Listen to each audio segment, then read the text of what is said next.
What was the world really like before the Great Flood? The Bible gives us glimpses of a time filled with advanced civilizations, giants, and bustling cities. It wasn't just a simple world. It had culture, technology, and sadly, moral corruption. In this video, we're going to explore what life looked like back then, how people lived, what they ate, and the incredible achievements they made before it all came to an end. If you've ever wondered what the world was like in those ancient times, stick around as we uncover the fascinating details of the pre-flood era. You won't want to miss this. Advanced civilizations.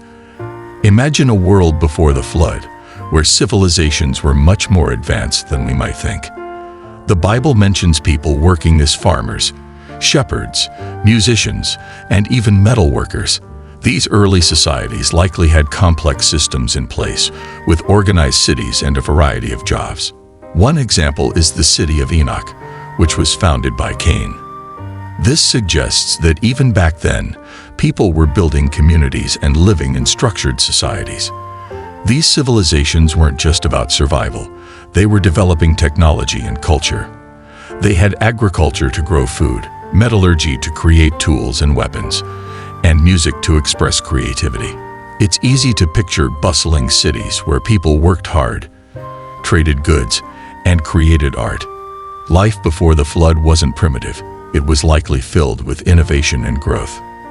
This glimpse into the pre-flood world shows that humanity was already making progress in many areas. Despite the moral issues that eventually led to the flood, these advanced societies contributed to the foundation of human development, leaving a lasting impact on history. Longevity of life. Before the flood, people lived for incredibly long periods of time, much longer than we do today. One of the most famous examples is Methuselah, the grandfather of Noah, who lived for 969 years. Can you imagine living for nearly 1,000 years? This extended lifespan gave people a lot of time to accumulate knowledge and perfect their skills. With so much time on their hands, they could pass down their expertise to future generations, helping civilizations grow and advance. These long lifespans likely played a big role in the development of pre-flood societies. With each generation living for hundreds of years, people had the chance to master trades, advance in technology, and contribute to their communities in ways that we might not fully understand today. It wasn't just about survival. There was time for growth, innovation, and progress.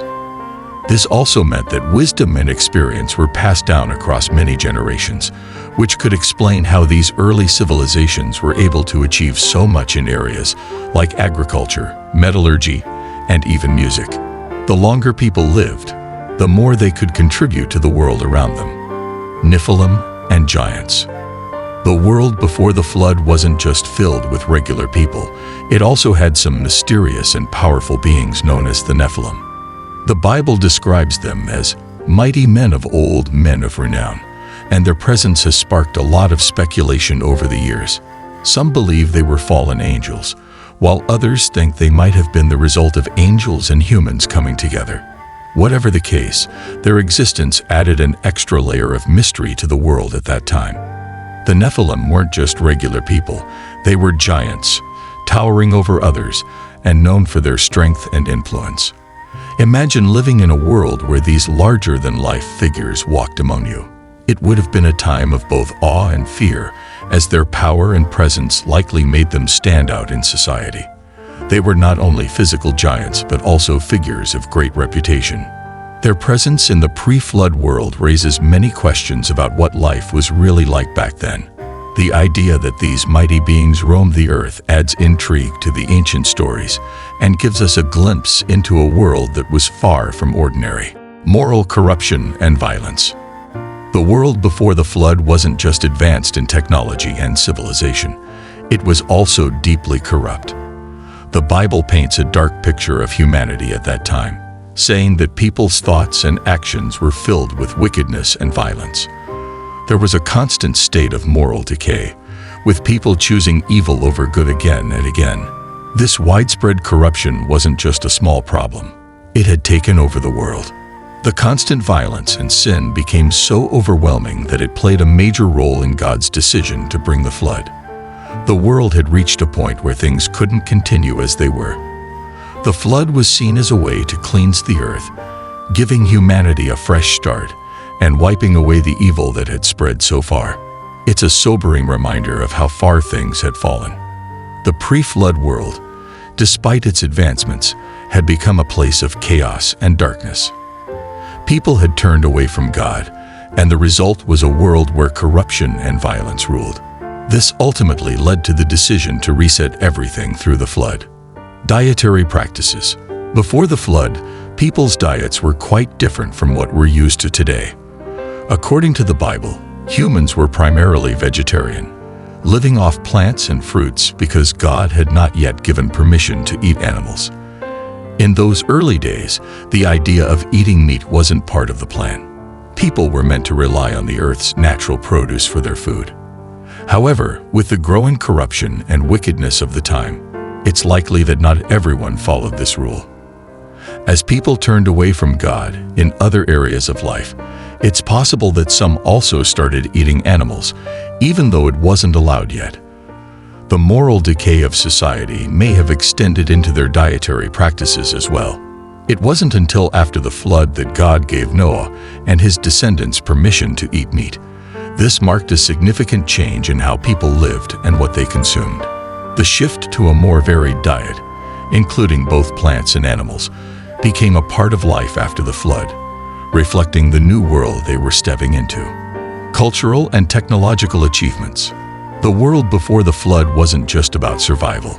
It was also a time of impressive cultural and technological advancements. People were creative and skilled in many areas, from music to craftsmanship. The Bible even mentions Jubal, who is called the father of those who play stringed instruments and pipes. This suggests that music was a big part of their culture, and people took pride in creating and sharing their art. In addition to music, there were advancements in craftsmanship and technology. People worked with metals, developing tools and weapons that helped shape their everyday lives. These skills weren't just about making life easier. They were part of a rich and diverse culture that valued creativity and progress. The pre-flood world was likely filled with vibrant communities where people expressed themselves through art, music, and craftsmanship. Even though we often focus on the negative aspects of that time, it's important to remember that there was also beauty and innovation. These achievements give us a glimpse into the complex and developed societies that existed before the flood. Population and urbanization. The world before the flood was likely far more populated than many people imagine. Some estimates suggest that the population could have been in the billions, which would mean there were large urban centers, bustling cities filled with people going about their daily lives. These cities were likely hubs of activity, where trade, culture, and innovation thrived. These urban centers weren't just places to live. They were key to the exchange of ideas and goods. People would have gathered in these cities to share their knowledge, create new technologies, and build complex societies. With so many people in one place, there would have been a constant flow of energy and creativity, helping these pre-flood civilizations grow and develop. The dense population and the existence of large metropolises added to the complexity of life before the flood. These cities played an important role in shaping the world at that time, making it a place of both incredible progress and, unfortunately, great moral decay. This mix of advancement and corruption eventually led to the decision to cleanse the earth through the flood. And that's a look at what the world might have been like before the flood, full of innovation, but also corruption. If you enjoyed learning about this fascinating time in history, be sure to like the video and subscribe to the Bunny Burrow for more intriguing content. Don't forget to turn on notifications so you won't miss any future videos. Thanks for watching, and we'll see you next time.